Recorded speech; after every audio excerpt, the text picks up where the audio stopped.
Assalamualaikum warahmatullahi wabarakatuh. Selamat pagi, siang, sore, pejuang subuh dimanapun kalian berada. Selamat datang kembali di podcast terbaik subuh ini bareng saya Diki Adisa Putra. Wah, ini subuh ini dingin banget teman-teman, pakai sarung nih. Hari ini juga tadi ketemu kebetulan waktu habis sholat subuh itu ketemu sama temen lama gue gitu, temen lama gue di dulu di asrama kita tinggal bareng. Dia ini seorang lulusan arsitek tapi kerjanya nggak tahu apa gitu. Jadi nanti kita langsung klarifikasi aja sama dia gitu. Tapi hari ini kita akan berbicara tentang branding di media sosial gitu, bahwa saat ini anak-anak muda saat itu fokus gitu dengan branding dirinya, dengan personal branding. Hari ini kita akan bahas sedikit banyaknya dengan teman saya.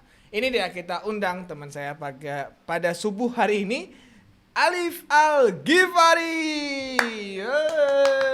Assalamualaikum. Waalaikumsalam. Sehat? Sehat, alhamdulillah. Duduk. Siap. Udah lama gak ketemu, Lip? Iya. Udah lama nih. Udah lama nih. Sehat Mas Diki? Sehat, Alif sehat, Lip. Alhamdulillah. Apa aktivitas hari ini, Lip? Aduh. Sebentar. Sebelum kita berbicara aktivitas tadi, Oke. kita klarifikasi dulu nih. Kenapa sih anak Anda gitu, Alif sebagai anak arsitektur landscape, tapi nggak pengen atau nggak ada jalannya buat jadi arsitek? Gimana? Tolong klarifikasi. Menarik. Ya, jadi ini pertanyaan yang sering banget diulang ya. Apalagi kayaknya tentang Orang rumah mah iya. nanya terus gitu Iya, ya. nanya terus, itu udah pertanyaan sering diulang. Apalagi tetangga udah, kerjanya apa sih dia? Oke, yang mau gua tarik kesimpulan pada akhirnya sebenarnya ya itu pilihan gitu loh. Iya. Lu juga punya pilihan setelah lulus kuliah mau kemana, dan Iya. setiap orang punya pilihan gitu loh. Cuma yang gua garis bawahi di sini semua orang itu nggak akan menjadi lebih mulia ketika dia menjadi apapun gitu loh. Seorang pengusaha dia tidak akan menjadi lebih mulia dibanding seorang yang menjadi karyawan. Pun sebaliknya, seorang karyawan nggak akan menjadi dirinya lebih mulia dari seorang pengusaha. Pun seorang politikus atau seorang bupati tidak akan menjadikan dirinya lebih mulia dari seorang pengusaha, pun sebaliknya. Nah, itu yang mau gue garis bawahi ya. Oke. Dia udah nyiapin jawaban. Tapi nggak apa, itu pilihan ya, pilihan bahwa ya bisa jadi itu sebagai batu loncatan kita gitu untuk di mana profesional kita nantinya gitu. Oke, Alif, dari Indramayu nih. Iya, dari Indramayu. Jauh banget. Jauh nih ke wah. Ini kayaknya studio udah bagus aja nih. Bagus banget. Kemarin nggak ada lampunya tuh. Kemarin nggak gini nih studio. Udah kayak gini aja. Iya, saya ini kayaknya nyantai banget ya. Oh iya, kayak santai aja. Di masjid. Anggap aja di rumah sendiri gitu kan. Di masjid sendiri gitu. Oh iya, di masjid Iya. sendiri. Ya, kita tadi habis sholat subuh ketemu Alif, jadi kita akan ngobrol-ngobrol soal personal branding atau branding nih, branding di media Boleh. sosial. Saat ini kan Alif juga lagi membangun media sosialnya gitu, baik itu di komunitasnya ataupun di Alif sendiri dengan apa nama ini, Alif? Salah satu yang lagi dijalanin sekarang Mojok Dermayu. Itu fokusnya itu komunitas yang berasal dari keresahan orang Indramayu ya, sebagai seorang Indramayu ngelihat kayak Indramayu ini gak ada perubahan. Disensor gitu kayaknya. bahaya nih. Iya. Tapi kan udah ketangkap kan? Wah. Iya. Dari sudut pandang ini ya, gue nggak bahas tentang politik, tapi ke perkembangan kayaknya secara potensi Indramayu ini sebenarnya punya banyak potensi gitu loh, kayak dari makanannya, wisatanya dan budayanya gitu. Dan kalau ngelihat budaya daerah lain ya, kita ngelihat kayaknya daerah lain tuh bisa mengeksplor daerahnya sendiri gitu loh. Kayak misalkan Bandung, dia terkenal nih dengan aci-aciannya, makanan Sunda gitu kan. Terus kayak misalkan Cirebon dengan makanan-makanan khasnya, budaya-budaya khasnya empal gentong. Iya, empal gentong dan segala macam. Itu jauh lebih bisa mengeksplor. Iya. Nah, Indramayu itu sebenarnya banyak gitu. Cuma yang jadi keresahan kami di sini ya, kok nggak bisa gitu loh, orang-orang kenapa nggak kenal gitu. Apalagi mungkin dengan isu-isu yang sekarang ya. Naik banyak ya. Naiknya banyak. Nah, itu. Oke. Gitu sih. Jadi dari situ mau mengangkat dari daerah gitu ya, Lip ya? Iya, dari situ keresahan awalnya. Makanya itu juga yang jadi mungkin nyambung sama pertanyaan tadi ya, kenapa pada akhirnya nggak jadi gua nggak ke arsitek gitu. Pada akhirnya sebenarnya yang gua jamah ini adalah dunia ya digital, yang pada akhirnya sebenarnya pun nanti ke depannya dunia kerja apapun pada akhirnya bakal ke dunia ini gitu, ke dunia digital ini. Entah itu yang bentuknya tadinya pabrik, bahkan sampai ke kelas yang kecil pun UMKM sekarang udah mulai ke digital gitu. Kayaknya gue ngerasa kayaknya penting deh coba kita ngerambah ke dunia ini gitu. Oke, ini kan menarik ya, Alif udah berani memutuskan gitu untuk langsung fokus ke media sosial gitu ya untuk membangun. Sejak kapan sih Lip udah berkecimpung maksudnya dari ini dari kampus kah atau dari kampus doang atau dari mana gitu? Ya, yang pasti biasanya ya orang-orang yang terjebak seperti saya nih yang pada akhirnya memutuskan untuk keluar. Organisasi? Iya. Dari organisasi itu dulu sempet jadi di BEM ya, jadi kadif di Kominfo yang otomatis berhubungan sama sosial media gitu loh. Itu 2 periode jadi kadif Kominfo di BEM di kampus di tapi BEM wilayah. Ada gitu. isu perpanjangan? Nggak ada ya, berarti beda. Agak ngeri nih kayaknya. Oke, lanjut. Iya.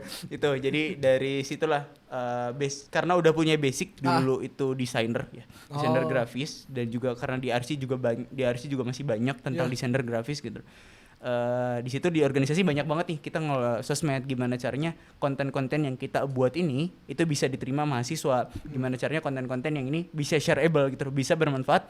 Oh ternyata kontennya nggak cuma konten program BEM doang loh, bukan tapi cuma poster bukan cuma poster, ada acara seminar nih, acara apa gitu loh. Orang ngelihatnya kok nih event organizer nih kayaknya BEM gitu. Nah cuma harusnya dengan branding itu makanya dari awal ini dari mulai di dunia kampus ini kayaknya perlu nih kegiatan-kegiatan yang ada di mahasiswa, kegiatan yang ada di mahasiswa ini manfaatnya bisa lebih luas gitu dibanding sekedar cuma acara. Betul. Ingat nggak Lip dulu apa yang dibuat pertama kali nih? Entah itu waktu di sekolah itu atau masih ingat nggak? Oh iya dulu tuh sempat ikut school desain grafis di SMA. School desain grafis. Itu pelajaran pertama itu cari logo brand apapun bikin ulang. Oh gitu kan? Ali bikin apa waktu itu? McD. Gampang dong, M doang. Tapi kan bagi awal yang nggak ngerti tools kayak gimana, betul. Ini gimana nih nyari tutorial dan segala macam. Itu McD yang awal dulu. Jadi namun berdasarkan pengalaman Alif nih selama di BEM, selama di sekolah gitu. Gimana sih, penting gak sih branding? Ya, branding ya. Ini kita coba bahas branding dan kita coba hubungkan dengan personal branding ya. Karena sekarang kayaknya orang udah nggaung-nggaung banget ya personal branding lu sebagai apa nih? Biasanya disebut sama people power gitu. People power sekarang. Nah, branding itu sebenarnya hadir sebagai solusi sih. Sebagai kita coba ambil masalahnya kayak gitu. Kita ambil bahwasannya branding ini sebagai solusi dari masalah-masalah yang ada di masyarakat. Contoh di mahasiswa ya. Gua ambil di mahasiswa. BEM itu punya branding sebagai BEM atau badan eksekutifnya mahasiswa. Itu sebagai brandingnya. Yang otomatis BEM ini gimana caranya menjadi solusi atas permasalahan-permasalahan yang dimiliki oleh mahasiswa gitu loh. Mahasiswa punya permasalahan advokasi, maka BEM menjadi solusi buat pemecah masalahnya. Mahasiswa punya masalah tentang kesejahteraan, maka BEM jadi solusinya. Nah, sesimpel itu sebenarnya brand itu didefinisikan. Brand itu sebagai solution dari problem yang ada. Kayak gitu. Jadi biar orang-orang itu mudah gitu ya ngelihat hal-hal yang rumit.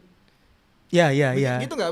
Bener? Iya. Kadang kan kita ngelihat branding nih, kayaknya mikirnya udah bisnis nih. Iya. McD lah, Pepsi, Coca-Cola dan segala macam. Sebut merek semua. Yang mau sponsor kita masih kosong. Jadi brand-brand kayak gitu. Nah, kita kan mikirnya kebanyakan kalau udah bahas branding udah mikirnya kesana ke bisnis yang skalanya udah besar gitu. Padahal sebenarnya dari secara definitif ya dari hal sekecil itu gitu loh, dari hal yang kita punya solusi untuk sebuah permasalahan yang ada di sekitar kita gitu loh.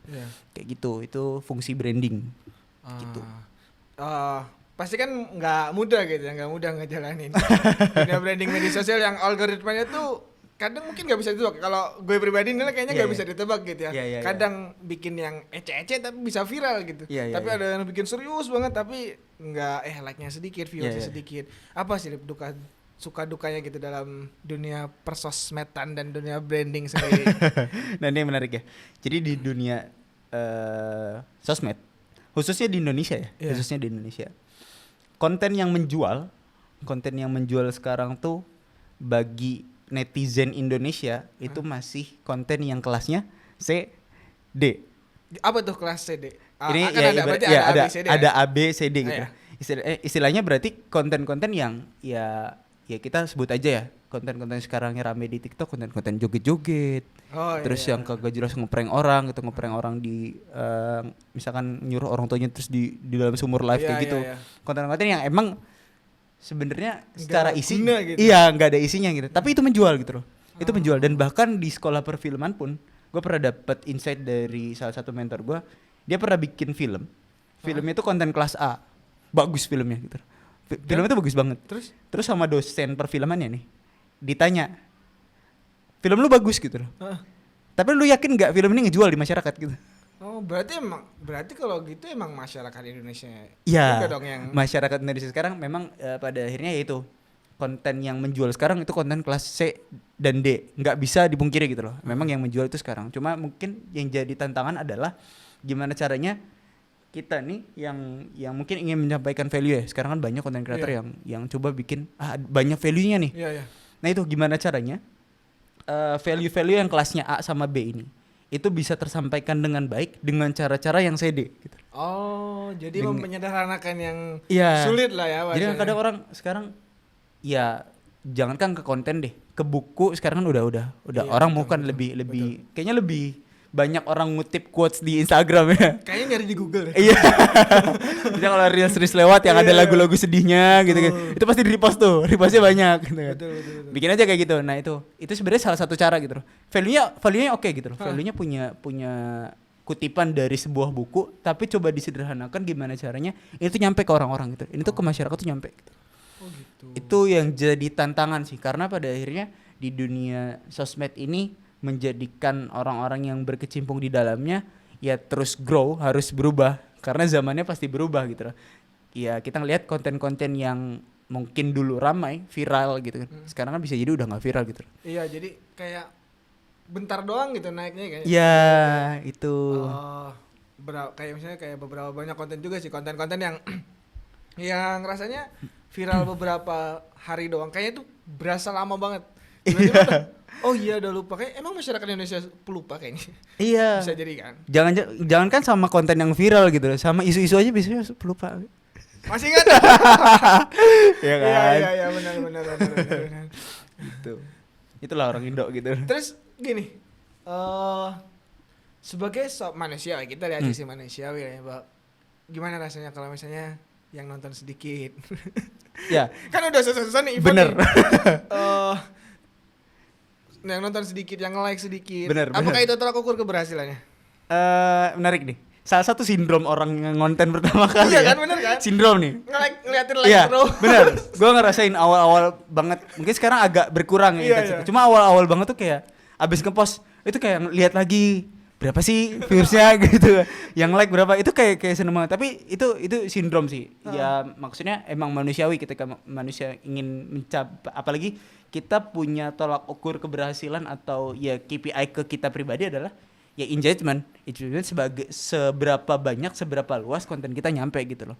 Nah itu tadi kalau misalkan ngelihat tantangan itu ya itu pasti bakal nemuin tuh. Iya. Hal kayak gitu.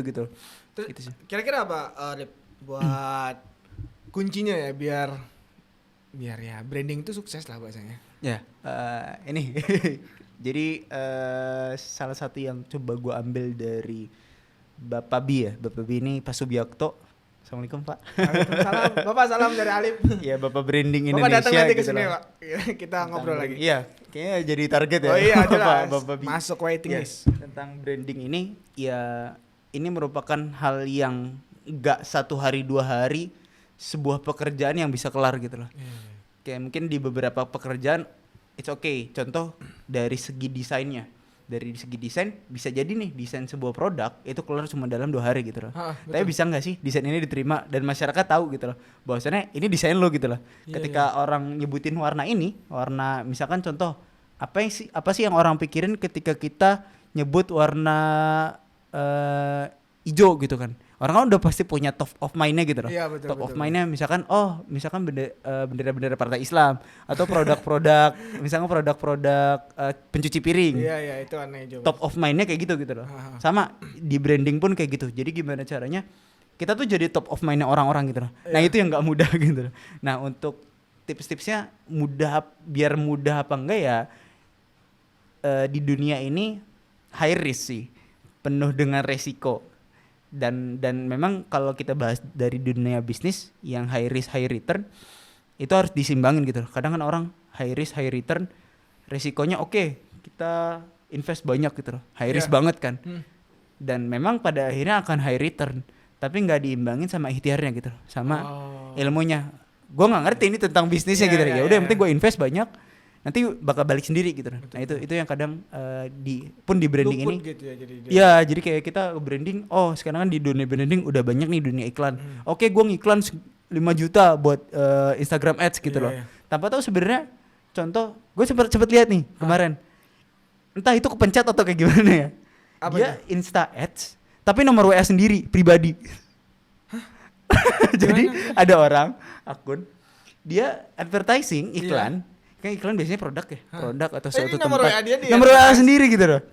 Entah itu kepencet atau apa ya. Coba ini, wah, ini lucu sih gitu. Dia pengen berteman ya. Nah itu mungkin kayaknya dia pengen banyak punya teman gitu. Nah itu kadang-kadang hal-hal yang sifatnya sebenarnya itu harus kita tahu gitu loh. Ilmu-ilmu yang harus kita tahu tentang ads ini, tentang branding ini, yang orang-orang itu nggak mau ngambil ke arah sana gitu loh. Nggak mau ngambil, ya gue harus belajar dulu tentang branding, gue mau belajar dulu tentang konten gitu. Jadi pada akhirnya terjebak sama banyak seminar-seminar atau kata-kata motivator. Ya udah mulai aja dulu gitu. Oke, sebenarnya mulai aja dulu gitu, tapi ya itu harus diimbangin sama ilmunya. Benar, sama ilmunya.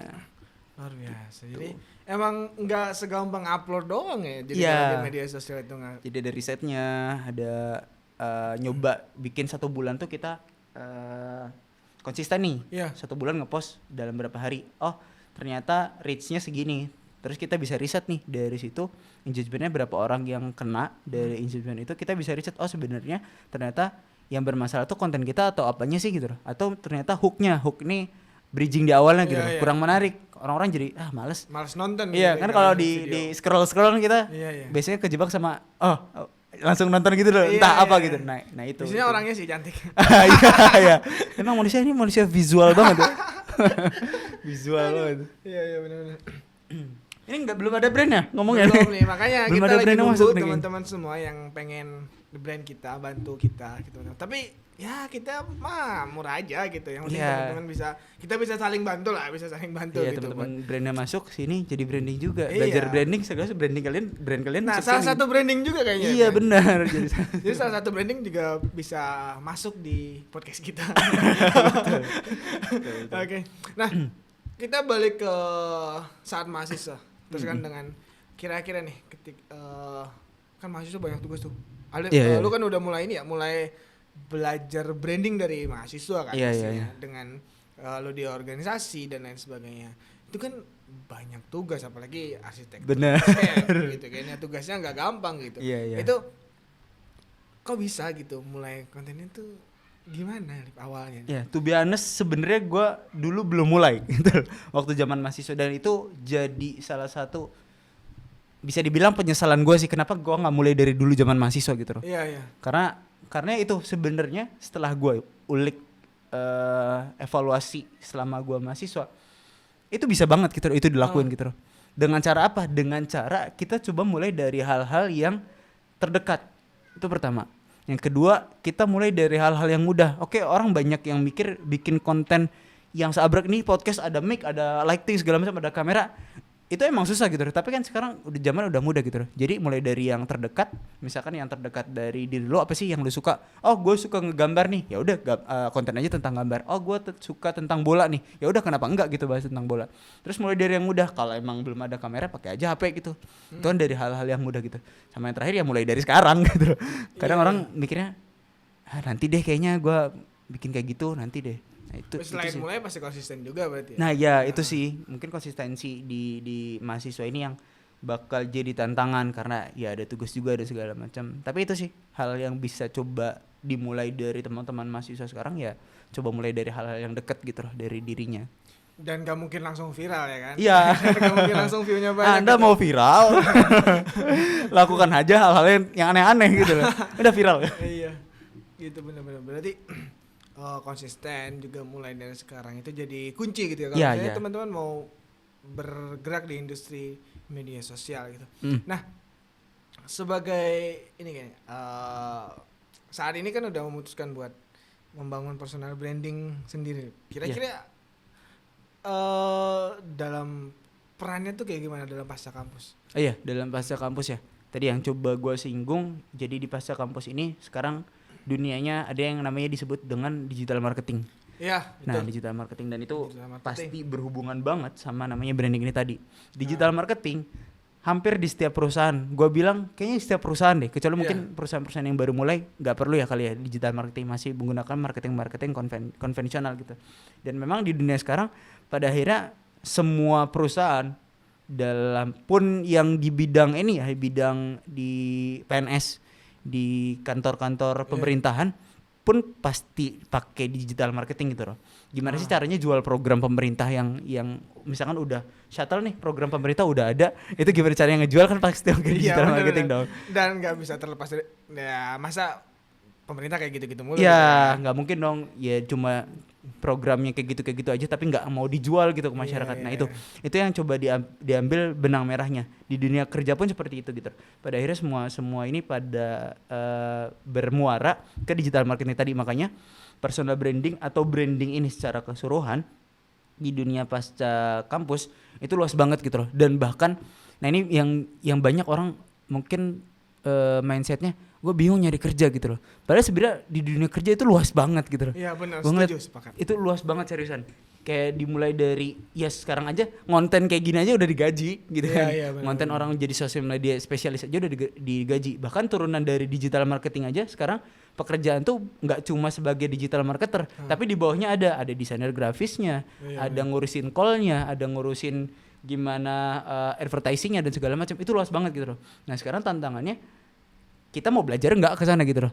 Apalagi sekarang kelas-kelas tuh udah banyak banget gitu loh. Bener. Oke, kita ditantang sama zaman yang sarjana udah banyak banget nih.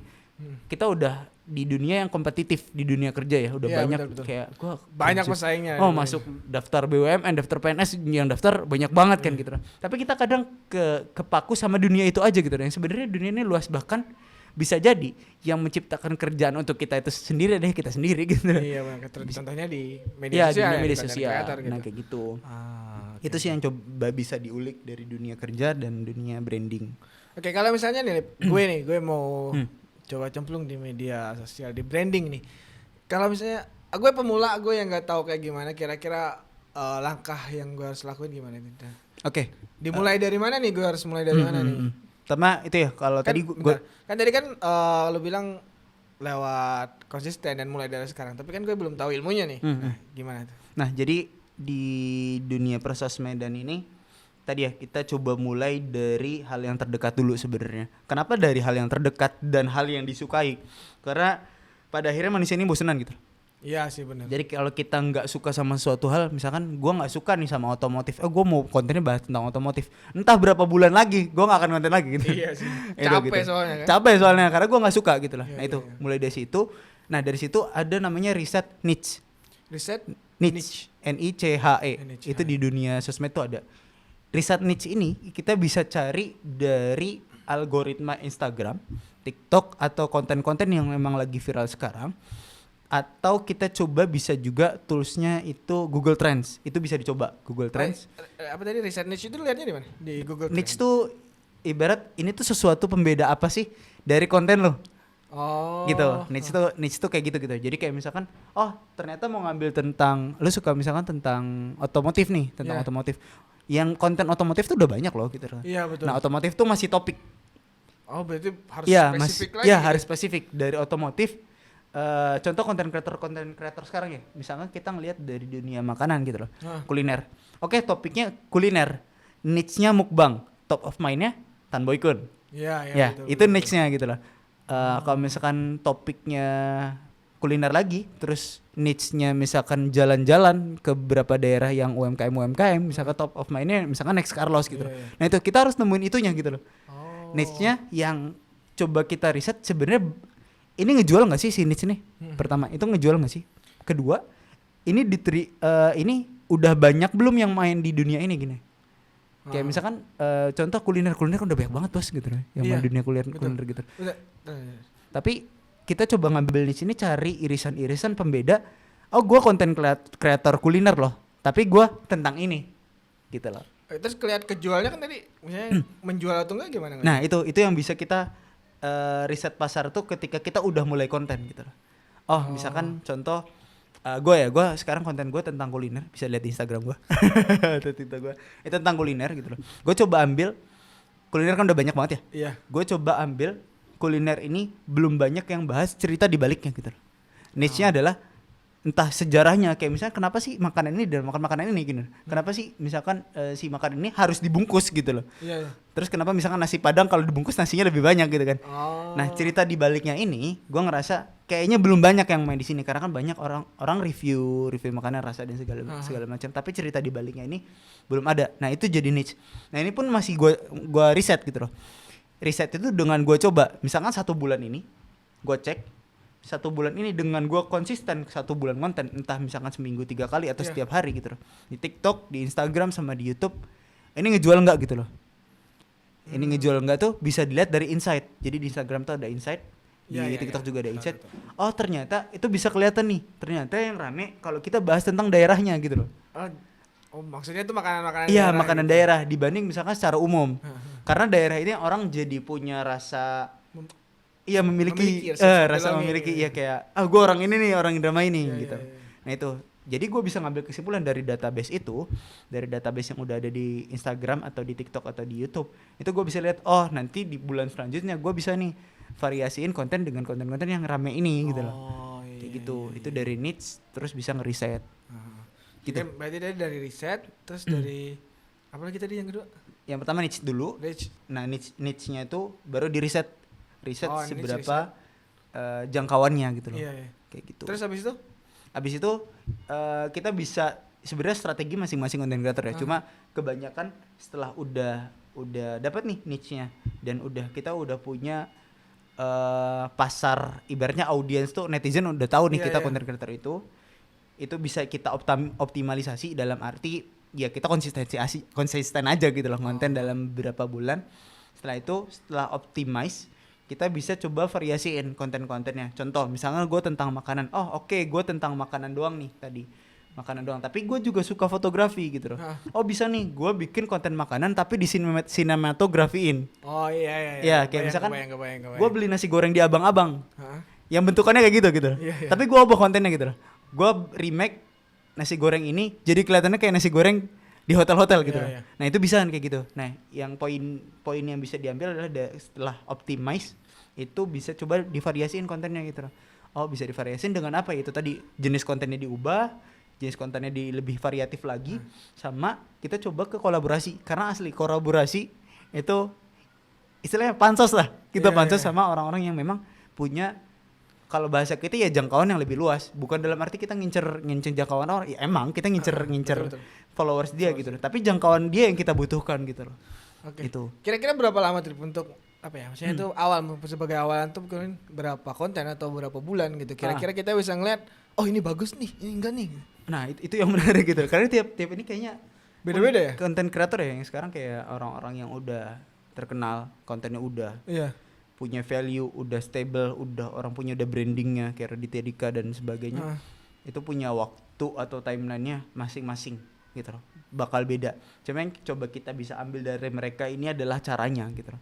Caranya yang mereka ya contoh dari Nessie Judge atau Next Carlos yang mereka, bahkan Next Carlos ini gue tahu ceritanya dia dulu tuh sampai ngompreng buat cuma buat konten keliling Indonesia gitu loh. Dari kayak gitu loh. Itu perjuangannya bertahun-tahun loh. Nah ini harus di notes gitu loh. Kadang orang yang mau ke konten itu nggak mau, pengen cepet gitu. Kagak mau bertahun-tahun ya gitu loh. Pengen ngelihatnya ya itu mereka yang udah jadi tanpa tahu cerita di baliknya kayak gimana, tanpa tahu jatuh bangunnya kayak gimana. Gue pengen suksesnya aja, gue pengen duitnya aja gitu loh. Itu. Iya. Jadi strateginya sih yang bisa kita ambil dari tiap konten kreator. Enak ya duduk di sini. Enak, Di podcast santai ini. gitu. Santai banget. Gue sampai kecemutan. Iya. Makanya gue pindah posisi nih. Sama ya kayak lu. Gue pindah posisi. Nah, teman-teman kalau mau datang ke sini hubungi aja. Iya. Kita buka, kita habis subuh pokoknya datang aja ke sini. Kita Iya, penting bakalan di ngobrol. podcast ini ya habis subuh gitu loh. Subuh, kita kan podcast Bada Subuh. Atau Bada Subuh. ya. Sahabat subuh. Sahabat subuh, sorry. Oke.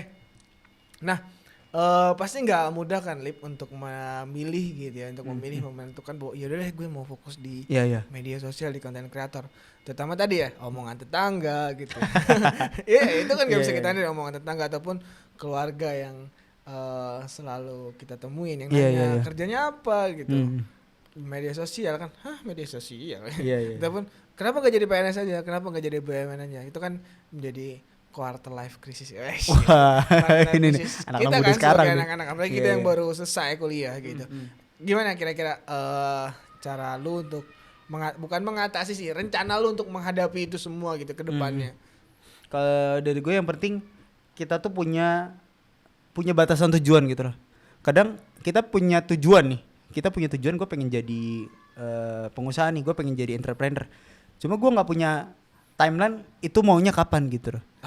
Kalau dari hal yang gue pernah rasakan ya, contoh gue tuh dari dulu pengen ke Turki. Iya. Dari sebelum kuliah, gue daftar kuliah gitu loh. Udah daftar di Turki, udah keterima, tapi karena orang tuh nggak mengizinkan gitu loh. Jadi berangkat. Jadi nggak jadi berangkat ke sana, dan itu punya tujuan itu. Tapi gue selama kuliah tuh pengen itu punya target gitu loh. Maka gue target di kuliah ini gimana caranya itu gue bisa berangkat ke Turki. Iya. Pun sama dengan ini, dengan nanti kedepannya menghadapi quarter life crisis, gue rasa yang paling penting kita tuh tahu tujuan itu tuh mau kita kerjakan kapan gitu loh. Dan sampai kapan gitu? Iya, dan sampai kapan. Contoh misalnya gue pengen jadi pengusaha, kalau gue nggak tahu kapan gue mau mulai berusaha gitu loh, bisa jadi 2 tahun lagi gue baru mulai gitu loh. Iya. Kalau gue nggak tahu bisa jadi ya entah 5 tahun, atau gue milih buat jadi PNS dulu, atau gue kerja di BUMN atau kerja di swasta dulu, ya terserah gue gitu loh, karena gue nggak tahu gitu loh tujuannya kapan. Tapi karena gue punya target tujuan gitu loh, nah itu makanya pertama ya kita harus punya target tujuan dulu, tujuan kita tuh mau dicapai kapan gitu loh. Dan yang paling penting dalam menentukan target tujuan dan tujuan itu sendiri adalah alasan dalam memilih tujuan itu gitu loh. Big why-nya kenapa sih lu mau jadi pengusaha gitu loh, kenapa sih lu misalkan Mas Diki nih kayaknya mau jadi kiai nih. Iya. Jadi Pak Haji gitu. Kenapa sih lu mau jadi kiai gitu loh, jadi kiai punya pesantren. Nah itu big why itu yang pada akhirnya ketika dalam perjalanan yang membuat ikhtiar kita ini jadi punya bantalan ketika lu ditendang balik sama keadaan. Gitu. Kayak misalkan gue lagi menjalankan apa yang gue jalankan nih buat mencapai tujuan, gue pengen jadi pengusaha, ditendang balik dengan keadaan. Lu harus kerja dulu nih, realistis, keluarga lu butuh duit, balik gitu deh. Ada 2 pilihan yang gue bisa ambil gitu loh.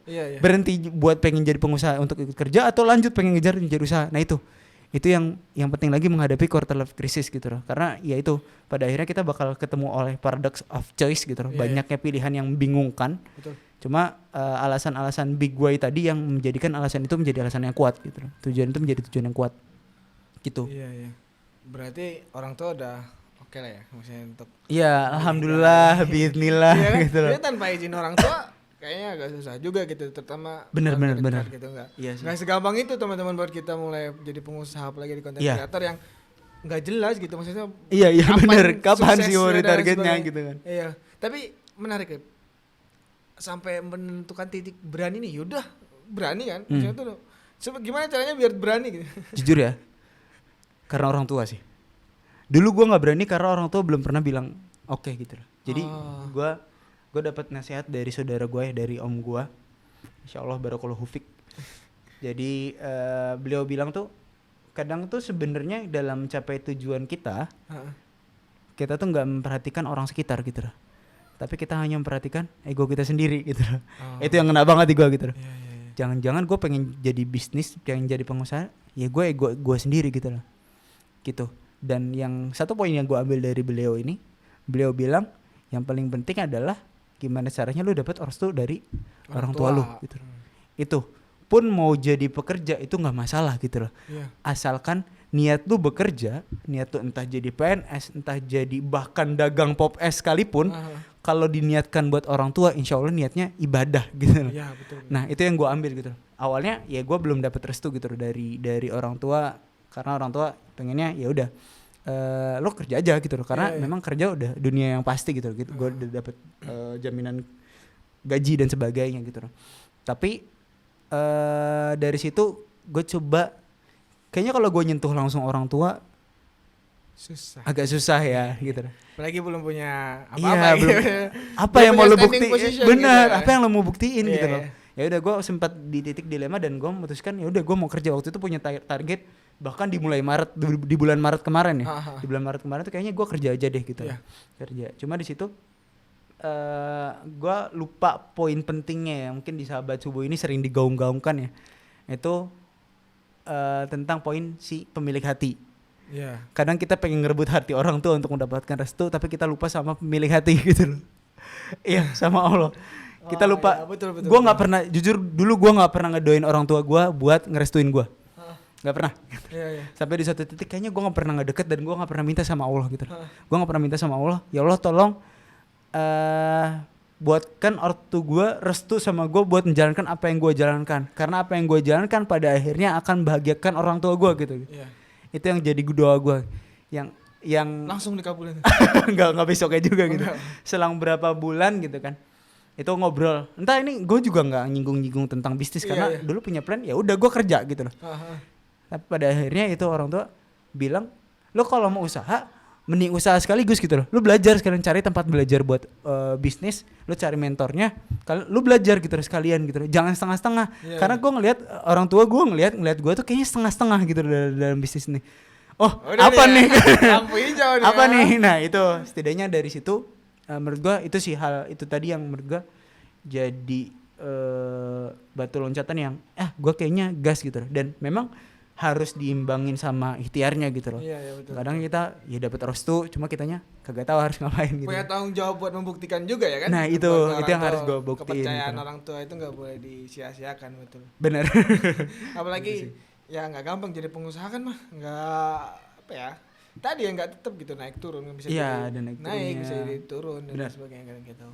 Gitu. Oke, terakhir nih Dep, kan kita jadi teman-teman semua di Sahabat Subuh itu selain ada global leadership, juga ada global planner kan. Iya, Seperti ada yang global kita planner. ketahui. Kira-kira apa sih Dep, visi globalnya Alif Al-Ghifari nih? Wah menarik, ini udah global banget ya, Sahabat Subuh banget ini, global. Banget dong. Ya, pertama jadi seorang entrepreneur ya. Dan ini memang kalau pembina-pembina kita nih di global planner ini itu bilang ya visi lo harus global, nggak cuma di daerah lo doang kalau punya bisnis gitu. Jangan kecil. Ya itu yang menarik gitu loh. Itu yang menarik yang beliau tuh sering banget ngungkit kisah tentang Utsman. Ya kan? Yang kebermanfaatannya itu global banget gitu loh. Sumur wakafnya masih ada. Iya benar, sampai sekarang ya. Dan tanah rumahnya yang diwakafkan jadi hotel itu masih ada, dan itu Masya Allah wakaf ini jadi amal yang masih mengalir sampai kita udah mati pun. Nah itu yang gua mau, hal-hal yang seperti itu. Jadi gua berbisnis ini, di dunia pengusaha ini, harapannya terutama di dunia content creator ya, setelah gua nanti mati, ya konten-konten yang gua anggap bermanfaat ini dan semoga bermanfaat buat orang ini pada akhirnya masih punya rekam jejak gitu loh. Ketika gua udah mati, ya tulisan-tulisan gua yang gua tulis orang masih bisa baca gitu loh. Nah itu manfaatnya bisa ke sana, dan harapannya jadi seorang pengusaha yang cara dakwahnya adalah dengan uang, berarti dengan uang inilah jadi wasilah. Senjata gue, ya jadi wasilah, istilahnya jadi wasilah buat orang-orang ini bisa berbuat dan menyebarkan kebaikan-kebaikan yang lebih luas gitu. Bahkan nggak cuma di Indonesia, tapi bisa di dunia yang lebih luas gitu loh. Contoh misalnya buat global planner ini ya, yang kemarin menarik yang dibahas gitu, kita kenapa sih nggak coba gitu loh di asrama global planner atau global leadership itu targetnya global gitu loh. Yang menarik adalah di sini sesimpel gini, ini kita bahas secara logiknya ya. Secara logik yang mungkin emang cuma mimpi gitu loh, cuma mimpi, tapi ini mimpi yang global gitu loh. Yang gue tarik di sini adalah gimana sih kita nggak coba targetin. Jadi ketika kita nanti let's say umroh atau punya program global leadership atau global planner ke luar negeri, contoh ke Malaysia, ke Jepang atau ke Belanda, kenapa sih kita di sana nggak nginepnya tuh di asrama global leadership aja gitu loh? Misalkan ada global leadership PPI Istanbul, global leadership PPI Australia gitu kan. Itu kan visi yang global. Nah, itu yang harus ditargetkan yang memang visi orang-orang besar pun nggak cuma sesimpit itu gitu loh. McD bisa sebesar itu karena visinya juga global. Betul. Gitu sih. Nggak sebatas itu doang ya, karena kita jangan takut untuk bermimpi besar. Iya, karena nggak ada yang batasin gitu. Karena kita punya Allah yang maha besar. Insya Allah emang. Mudah bagi Allah gitu. Oke Alif, terima kasih banyak obrolan pagi hari ini, kita udah hampir syuruk juga gitu ya. Insya Allah. Iya. Hampir syuruk juga gitu. Jadi nanti kita kapan-kapan sharing lagi, sampai ketemu lagi gitu di podcast terbaik subuh ini. Jadi teman-teman semua jangan lupa untuk like, subscribe dan share konten-konten kita. Insya Allah kita akan berbagi dengan teman-teman terdekat kita. Doakan aja kita istiqomah gitu, biar kita bisa ketemu kembali. Oke, sampai jumpa di lain kesempatan. Saya Diki Adi Saputra, terima kasih. Wassalamualaikum warahmatullahi wabarakatuh. Sampai jumpa pejuang subuh. Awali harimu dari masjid.